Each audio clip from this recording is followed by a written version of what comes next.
അനുഗ്രഹിക്കപ്പെട്ട നല്ല സമയത്തിനായി ഞാൻ ദൈവത്തെ സ്തുതിക്കുന്നു, സ്തോത്രം ചെയ്യുന്നു. ദൈവവചനം ശ്രവിച്ചുകൊണ്ടിരിക്കുന്ന എല്ലാ ദൈവമക്കൾക്കും വീണ്ടും വരാമെന്ന് അരുളി ചെയ്തവനായ കർത്താവായ യേശു ക്രിസ്തുവിൻ്റെ ധന്യനാമത്തിൽ ഞാൻ എൻ്റെ സ്നേഹവന്ദനം അറിയിക്കുന്നു. ഇന്നത്തെ അല്പസമയത്തെ ചിന്തയ്ക്കായി 32 സങ്കീർത്തനം 7 വാക്യം നമുക്ക് വായിക്കാം.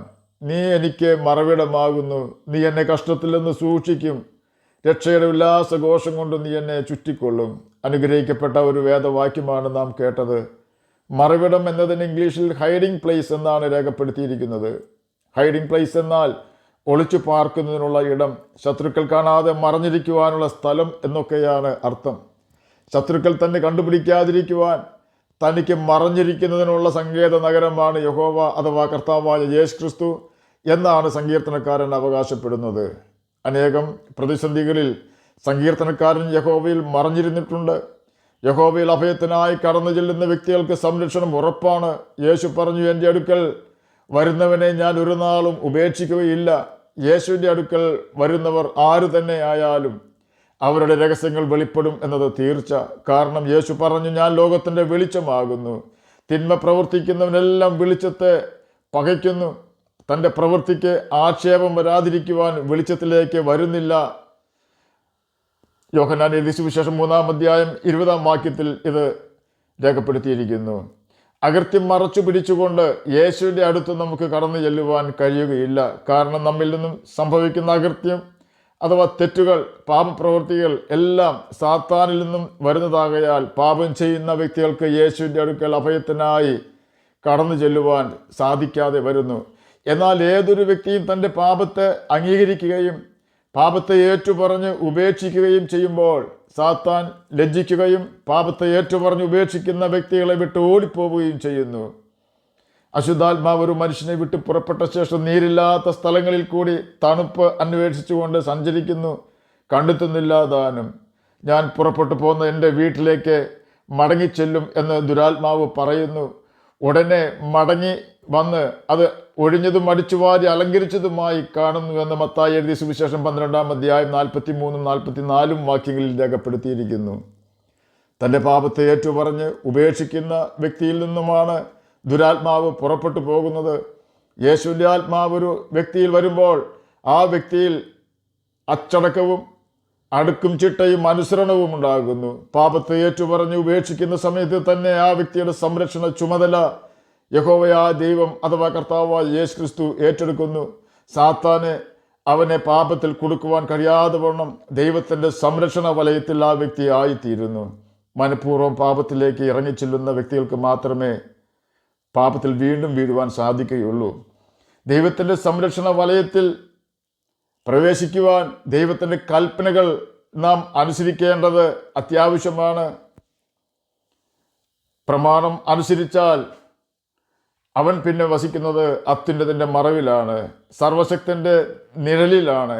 അവന് രാത്രിയിലെ ഭയത്തെയോ പകൽ പറക്കുന്ന അസ്ത്രത്തെയോ ഇരുട്ടിൽ സഞ്ചരിക്കുന്ന മഹാമാരിയെയോ മറ്റേതെങ്കിലും ശത്രുക്കളെയോ ഭയപ്പെടേണ്ട ആവശ്യം വരികയില്ല. കാരണം യേശു അവരെ സകല പ്രതികൂലങ്ങളിൽ നിന്നും രക്ഷിക്കും. അപ്രകാരമുള്ള സംരക്ഷണമാണ് ദാവീദിന് ദൈവം കൊടുത്തുകൊണ്ടിരുന്നത്.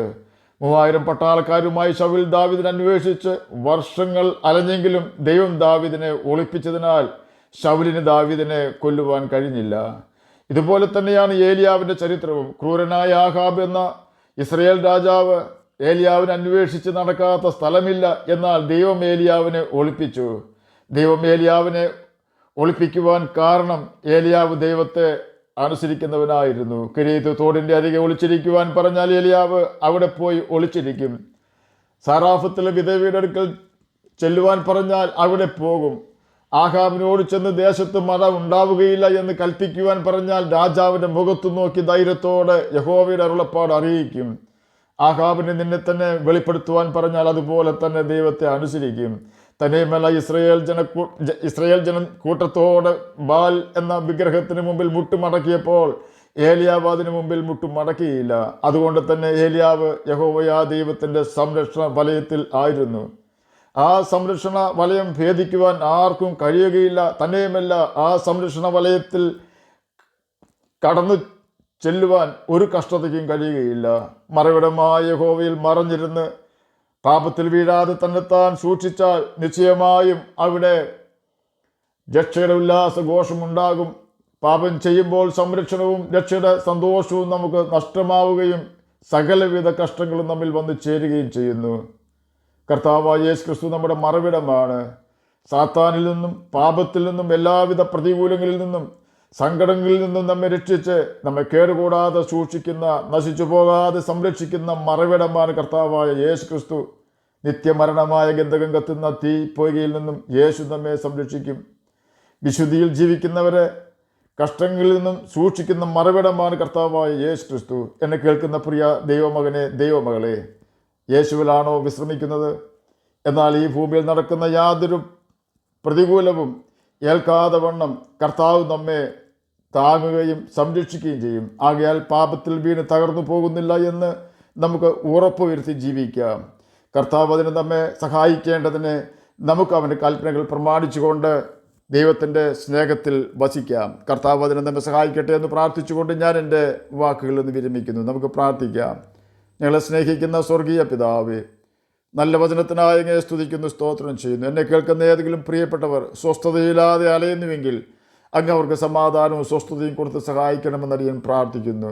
രോഗത്താൽ ഭാരപ്പെടുന്നവർക്ക് രോഗസൗഖ്യം കൊടുക്കണമേ. സ്വന്തമായി വീടില്ലാത്തവർക്ക് വീട് കൊടുക്കണമേ. പഠിക്കുന്ന കുഞ്ഞുങ്ങൾക്ക് പഠിക്കുവാനുള്ള ബുദ്ധിയും ജ്ഞാനവും ഓർമ്മശക്തിയും കൊടുക്കണമേ.